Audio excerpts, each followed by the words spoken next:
வணக்கம். தமிழ்நாட்டோட தற்போதைய வானிலை நிலவரம் என்ன? மிக்ஜாம் புயலுக்கு அப்புறம் இப்போ எல்லார் மனசுலயும் இருக்கிற கேள்வி, அடுத்து என்ன நடக்கப் போகுது? வாங்க, வரப்போற வாரங்கள்ல வானிலை எப்படி இருக்கப் போகுதுன்னு விரிவா பார்க்கலாம். மிக்ஜாம் புயலோட பாதிப்புல நாம மெதுவா மீண்டு வந்துட்டு இருக்கோம்.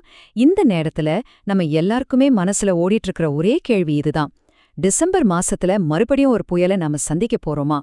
சரி, லேட்டஸ்ட் வானிலை ரிப்போர்ட்ஸ் என்ன சொல்லுதுன்னு பாப்போம். முதல்ல ரொம்ப ரொம்ப முக்கியமான ஒரு விஷயத்துக்கு வருவோம். சென்னை வானிலை ஆய்வு மையம் ஒரு புதிய புயல் உருவாகிறதுக்கான வாய்ப்பு இருக்குன்னு ஒரு எச்சரிக்கை விடுத்திருக்காங்க. அது எப்போ எப்படி உருவாகும்னு தெரிஞ்சுக்கலாம் வாங்க. இங்க நீங்க பாக்குற மாதிரி டிசம்பர் 15ஆம் தேதிக்கு அப்புறமா தான் இந்த புயல் உருவாகிறதுக்கான சாத்தியம் இருக்கு.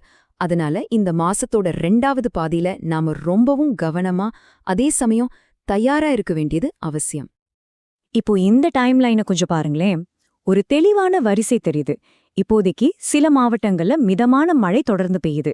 அடுத்து டிசம்பர் 15க்கு அப்புறம் ஒரு புயல் உருவாகலான்னு சொல்றாங்க. ஆனா இதுல ஒரு இன்ட்ரெஸ்டிங்கான விஷயம் என்னன்னா, டிசம்பர் 20க்கு அப்புறம் மழையோட தீவிரம் கொஞ்சம் கொஞ்சமா குறைய ஆரம்பிக்கும்னு கணிச்சிருக்காங்க. சரி, அந்த புயல் உருவாகிறதுக்கு முன்னாடி இப்போதைக்கு நிலைமை எப்படி இருக்கு? வரப்போற 7 நாட்களுக்கு மழை நிலவரம் என்னன்னு ஒரு பார்வை பார்க்கலாம். இப்போ மழைக்கு காரணம் என்னன்னு கேட்டீங்கன்னா, அதுக்கு பேரு வளிமண்டல கீழடுக்கு சுழற்சி. சிம்பிளா சொல்லணும்னா, தென்மேற்கு வங்கக்கடல் பகுதியில காத்துல ஒரு சுழற்சி ஏற்பட்டிருக்கு. இந்த அமைப்பு தான் தமிழ்நாடு, புதுச்சேரி, காரைக்கால்னு எல்லா இடத்துக்கும் மழையை கொண்டு வருது. எங்க லிஸ்ட்ல இருக்கிற மாவட்டங்கள்ல நீங்க இருந்தீங்கன்னா உங்களுக்கு ஒரு சின்ன அப்டேட். நீலகிரி, கோயம்புத்தூர்ல இருந்து தூத்துக்குடி வரைக்கும் அடுத்த சில நாட்களுக்கு மிதமான மழை தொடரும்னு எதிர்பார்க்கப்படுது. சோ உங்க பயணங்களை அதுக்கேத்த மாதிரி பிளான் பண்ணிக்கோங்க. மழை மட்டும் இல்லைங்க, வானிலை முன்னறிவிப்புல நாம கவனிக்க வேண்டிய இன்னொரு முக்கியமான அம்சம் இருக்கு. அதுதான் பனிமூட்டம். இது வெறும் மழை சம்பந்தப்பட்ட விஷயம் கிடையாது. குறிப்பா அதிகாலை நேரத்திலயும் ராத்திரி 10 மணிக்கு மேலேயும் ரோட்ல பார்வை திறன் ரொம்பவே குறைய வாய்ப்பு இருக்கு. அதனால வண்டி ஓட்டுறவங்க ரொம்ப ரொம்ப ஜாக்கிரதையா இருக்கணும்னு அதிகாரப்பூர்வமாவே எச்சரிக்கை விடுத்திருக்காங்க. இங்கதான் ஒரு சுவாரஸ்யமான விஷயம் இருக்கு.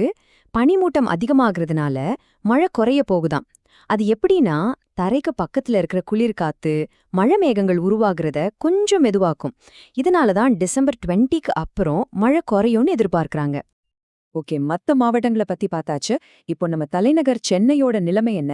சென்னை வாசிகளுக்கு அடுத்த சில நாட்களுக்கு வானிலை எப்படி இருக்க போகுதுன்னு பாப்போம். சென்னையை பொறுத்த வரைக்கும் வானம் பொதுவா மேகமூட்டமா தான் இருக்கும்.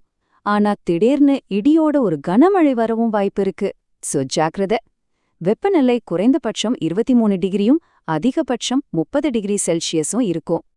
இறுதியா ஒரு மிக மிக முக்கியமான அவசர எச்சரிக்கை. இது குறிப்பா நம்ம மீனவ நண்பர்களுக்காக. 65. இந்த நம்பரை நல்லா ஞாபகம் வச்சுக்கோங்க. மணிக்கு 65 கிலோமீட்டர் வேகத்துல பலத்த சூறாவளி காத்து வீசும்னு சொல்றாங்க. நினைச்சு பாருங்க, கடல்ல இது எவ்ளோ பெரிய அலைகளையும் ஆபத்தையும் உருவாக்கும்னு. குறிப்பா தென் தமிழக கடலோர பகுதிகள், மன்னார் வளைகுடா, குமரிக்கடல் பகுதிகள்ல இந்த காத்தோட தாக்கம் ரொம்ப அதிகமா இருக்கும். இந்த பகுதிகளுக்கு போறது ரொம்பவே ஆபத்தானது. அதனால அதிகாரிகள் ரொம்ப தெளிவா ஒரு அறிவுறுத்தல் கொடுத்திருக்காங்க. மறு அறிவிப்பு வர்ற வரைக்கும் மீனவர்கள் யாரும் கடலுக்கு போகவே வேண்டாம். இது நம்ம எல்லாரோட பாதுகாப்புக்காகவும் சொல்லப்படுற ஒரு கண்டிப்பான எச்சரிக்கை. ஆக மொத்தம் அடுத்த சில வாரங்களுக்கு நாம ரொம்பவே உஷாரா இருக்க வேண்டிய நேரம் இது. முக்கியமா டிசம்பர் 15ஆம் தேதிக்கு அப்புறம் ஒரு புயல் உருவாகிறதுக்கான வாய்ப்பு இருக்கு. அதனால பாதுகாப்பா இருங்க. அதிகாரப்பூர்வ அறிவிப்புகளை தொடர்ந்து கவனிங்க.